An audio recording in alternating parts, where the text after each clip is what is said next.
Oh, hi again. When you have a shareholder dispute, very often the lawyers have to convince a judge what is the reasonable expectation of how the shareholder is going to treat one another. Contracts are still very, very important. We call those a USA or unanimous shareholders agreement because they are the primary way for a court to ascertain one another's reasonable expectations. Failing that, the court will look at conduct and history. I've talked in prior sessions a lot about the immense broad remedies that a court has if it makes a finding that there's been oppression by directors or shareholders against another shareholder or another complainant. It might surprise you to learn that to get that relief from a court, you don't always have to show bad faith. Sometimes unfairness is enough. Sometimes the bad guys, the bad shareholders, the bad directors have second thoughts about some conduct and they rectify, subsequently reverse what they've done. This recent court decision has strongly suggested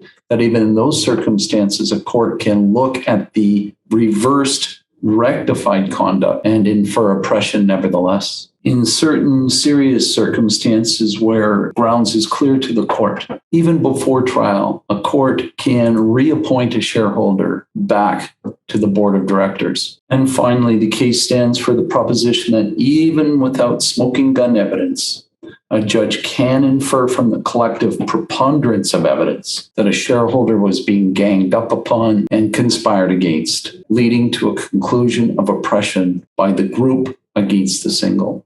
Stay safe out there.